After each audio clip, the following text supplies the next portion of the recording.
Salut, c'est Trado, content de vous retrouver pour la mise à jour et le bilan des matrices de trading pour les CFD euro-dollar, France 40, Allemagne 30 et US 30.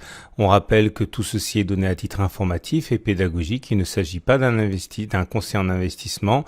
Vous devez vous rapprocher d'un professionnel pour savoir si l'utilisation des CFD à risque limité correspond à votre profil d'investisseur. On commence par la matrice euro-dollar donnée la semaine dernière. On expliquait que la tendance était baissière avec des cours en dessous de la moyenne mobile à 20 périodes, la moyenne mobile à 50 périodes en données 4 heures. On a expliqué que normalement les traders qui avaient une préférence haussière attendraient les 1,0998, 1,0974 pour acheter, ou alors un passage en force au-dessus de la zone des 1,1091, 1,1072. Voilà ce qui s'est produit. Les cours étaient dans l'ellipse verte. On est venu chercher la zone des 1,0897, 1,0815 qu'on mentionnait et les cours effectivement ont rebondi comme une balle, probablement à cause de tous les acheteurs qui avaient ce biais haussier et qui attendaient que l'on revienne sur cette zone pour acheter. Pour la semaine prochaine, la matrice ne change pas du tout. Elle reste identique. La tendance est davantage neutralisée, enfin elle est neutre. On est au-dessus de la moyenne mobile à 50, au-dessus de la moyenne mobile à 20 périodes.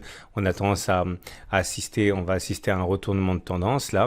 Ceux qui ont un biais haussier probablement attendront les 1,0998, 1,0914 pour acheter ou alors un retour sur les 1,0897, 1,0875. Ceux qui ont un biais baissier attendront sans doute que l'on rentre dans la zone des 1,0998, 1,0914 ou que l'on casse les 1,0897, 1,0875 pour vendre à découvert et chercher des signaux. Consensus client acheteur à 63%. On passe aux France 40.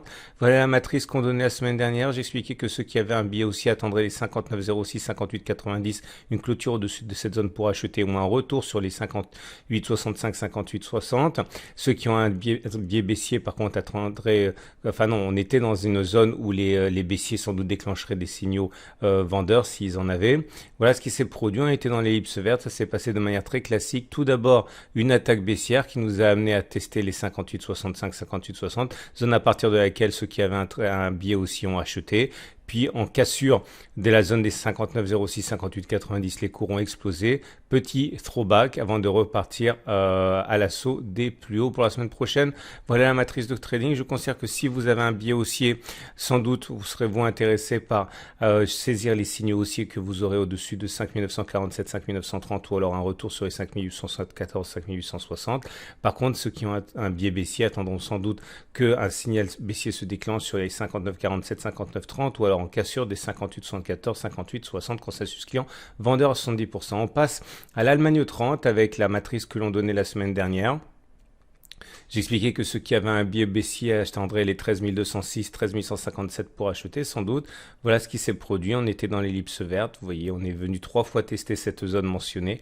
3 fois on a rebondi. Et pour la semaine prochaine, je pense que les 13 305, 13 270 c'est une zone qui correspond à un endroit où les traders baissiers sans doute chercheront des signaux de vente. En dessous également des 13 206, 13 157. Par contre, ceux qui ont un biais haussier attendront sans doute que l'on revienne sur les 13 206, 13 157 ou que l'on clôture au-dessus des 13 305 pour chercher des signaux haussiers. Consensus client, vendeur à 67%.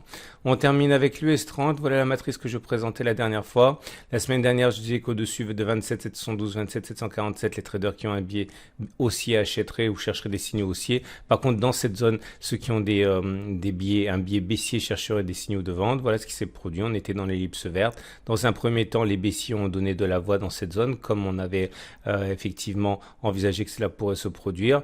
On a rebondi et on a ensuite cassé la zone des 27 772, 27 747 avec des traders qui sont rentrés, léger throwback et redécollage derrière. Pour la semaine prochaine, je pense que les 27 897, 27 872 correspondent à la zone où les traders chercheront des signaux haussiers. Ils chercheront également des signaux haussiers dans les 27 738, 27 671. Par contre, ceux qui ont un biais baissier attendront sans doute que l'on clôture et que l'on échoue en dessous de 27 897, 27 872 ou alors que l'on casse à la baisse les 27 738, 27 671. Voilà ce qu'on pouvait dire pour ces 4 indices. Je vous souhaite une excellente journée. Je vous dis à la semaine prochaine pour la mise à jour.